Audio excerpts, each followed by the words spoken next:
When I'm training for professional competitions, men and women always ask me for advice.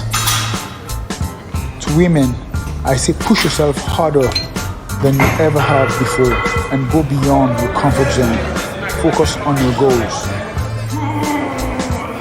Men, if I am willing to push myself to become Mr. Olympia in 2022, then I only have one thing to say to you. Bring your A game. Here we go again.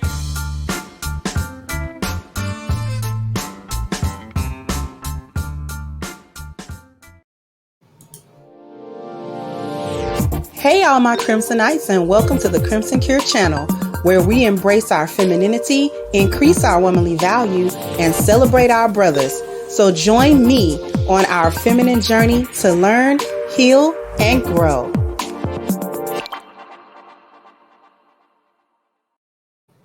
Hey there, my Crimsonites, and welcome to the Crimson Cure channel. I'm your host, femininity coach, and author of the Crimson Cure, and this is my perspective. So I got a little clip to show you. It's been going around a little bit, but I've got my own perspective about it, and so I'm just going to get into it. It's only about 30 seconds.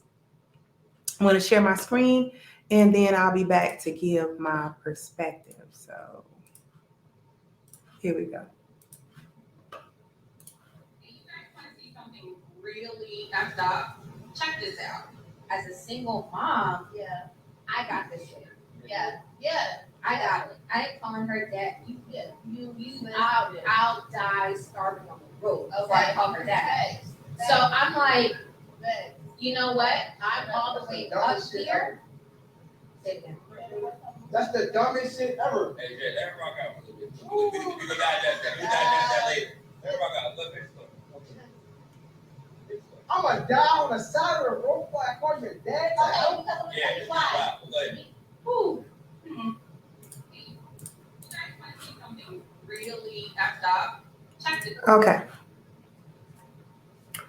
So you seen that. You saw that. It was the look at the end for me. They was looking at him like, how dare he say something? And that's really how Black women feel. Like, that's the part of the clip that don't nobody really talk about. But before we get to that part of the clip, this is how they feel not only about the father, but about the children. As a single mother, I got this. Not according to the way y'all go and file child support, you don't. And they amen and in the background, like she's saying something that's really gold, or like she dropping gems, like it's really fire, like it's really something that she should be really saying. And the women are like, yeah, girl, they amen in this stupid stuff. And she like, I got this. No, you don't. No, you don't. The way y'all cry and whine and die about how these men need to step up and they don't be taking care of their kids and they got to file child support, they leaving the house, all that crazy stuff y'all be talking about. If you got it, then have it. Then it shouldn't matter about what the men are doing. What the men are doing should be of no consequence, right? But that's not how y'all carry it. That's not what you really do. That's not what you're really about. You're not really about that life.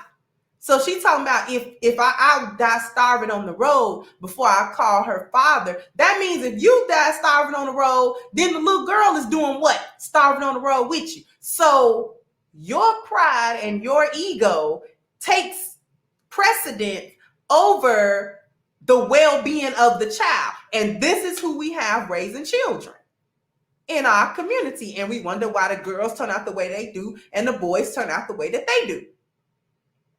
Because you got idiots like this running around talking about she'll die on the side of the road before she calls her child's father for help.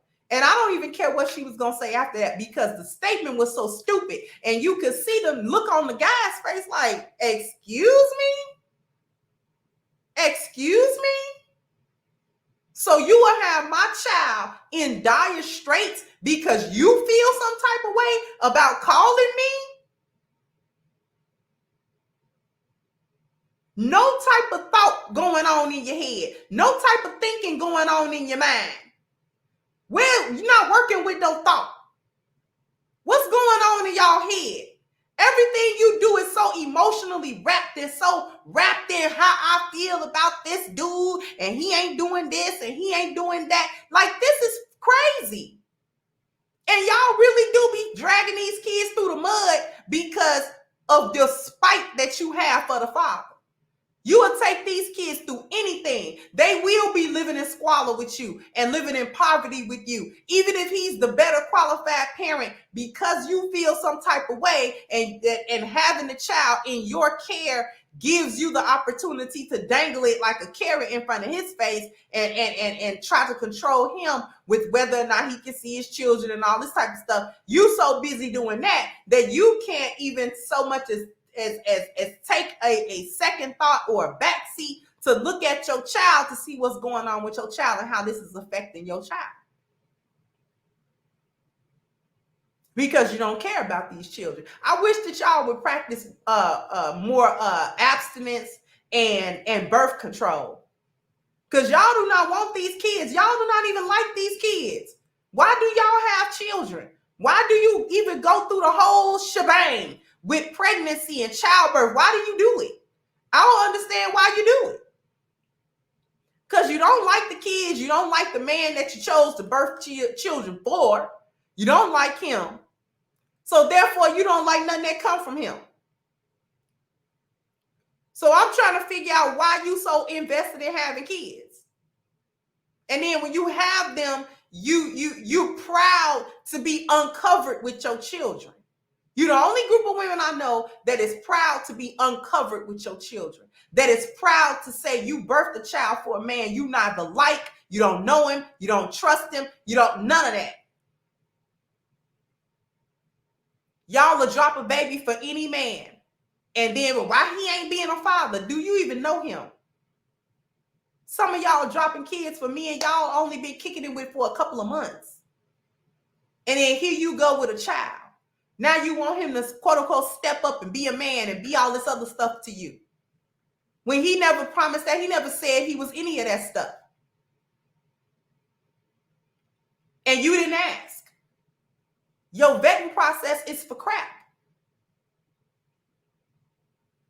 Birthing out children, you wasn't even in a stable relationship to begin with. Won't use no birth control. You won't do that. You won't take the shot. You won't use the condom. You won't close your legs. You won't do nothing. Nothing that stops the dysfunction. You won't do anything that breaks the generational curse. You just keep on going. And this is why I keep saying that we doomed. Because it's really up to the women to fix this type of stuff. This is a woman raising a child. That's somebody's mama. And what do you think the little girl is going to know or going to think or going to be taught? The same stupid stuff her mama talking about. She's not going to be taught nothing no different. Because you can't give to somebody what you don't have. You can't impart wisdom and sense and you don't got it. And the look on the man's face was like,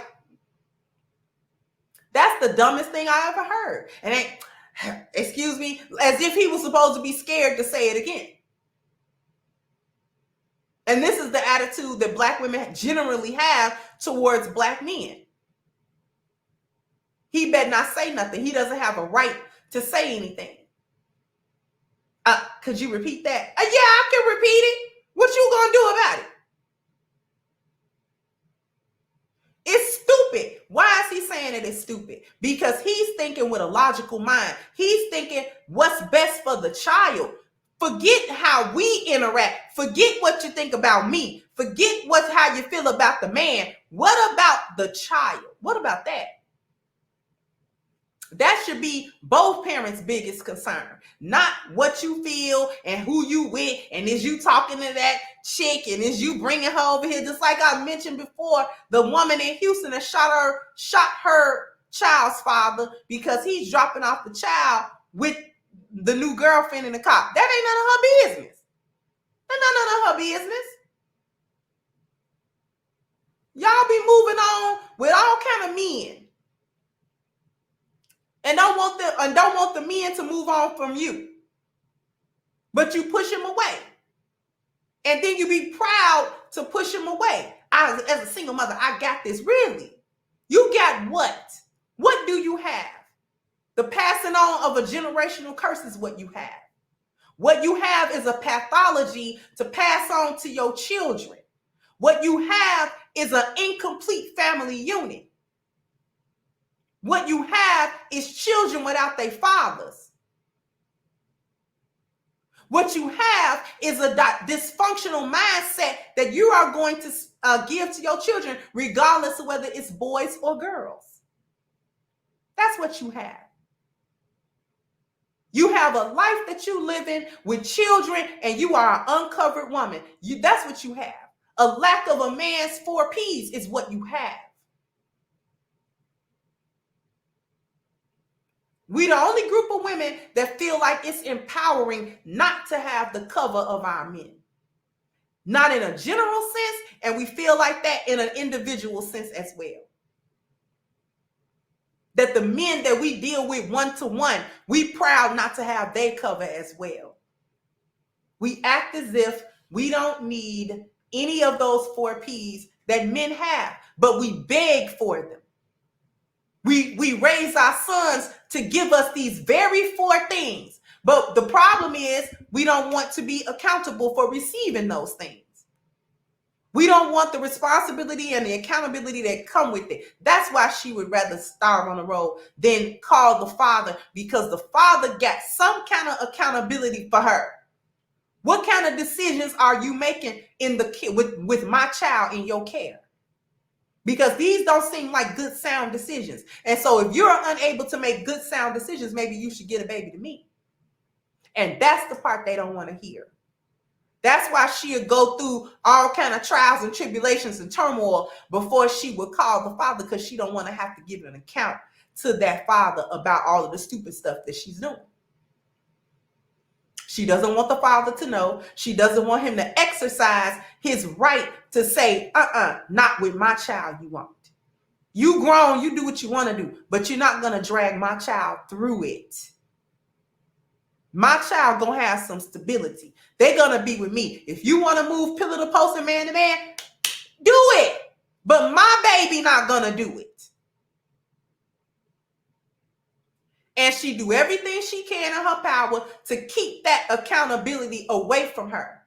And in the meantime, in between time, she's damaging the child. Because if you dying and starving on the side of the road, then your baby dying and starving on the side of the road too. And you'd rather see that baby go through all of that trouble before you call somebody, namely their father, to come say, come get this baby because I'm going through it. And my child mean more to me than my pride and my ego. My child, the well-being of this child mean more to me than anything you and I may have been going through. Any strife and struggle me and you might have been going through. You don't like me and I don't like you, and that's our L to hold, but that's not going to be the baby L. The baby is going to have the best possible we can give it. We didn't start it out in the best circumstances, but now that the baby is here, I'm going to do everything I can to work with you to make sure that our child has the best possible outcome that it can have. Because we already messed up by having a child and not really being in a stable relationship, or a relationship that could go the distance. So I'm not going to further pile on with our children. But you don't think like that. Because it's still all about you. It's still all about what you want to do and how you want to carry it and what you want to do. It's not about you. Once you birth children out, it's your life and all the stuff that you trying to do, that's done for. You got to live for them. Every decision you make is a living for them. And if you're not of that mindset, you're not a good mother. Period, point blank. That's why he made the face that he made. It doesn't matter to me what her reasons are afterwards. So sound off in the comment section. Let me know what you think. Like, share, subscribe to the channel if you have not. Once again, I'm your host of Crimson Cure, and this was my perspective. Bye-bye, Crimsonites. Hey guys, please like, share, and subscribe to the channel and hit the notification bell. And if you've got more to say on the topic, leave a comment down below. Also, don't forget to support our sponsor who so graciously supports this channel by clicking the description box and the link for A-Game at agameherbal.com. You can go ahead and get a 10% discount off of your next purchase using the code Kendra10. This has been yet another Crimson Cure production, and I'll catch you guys on the next one.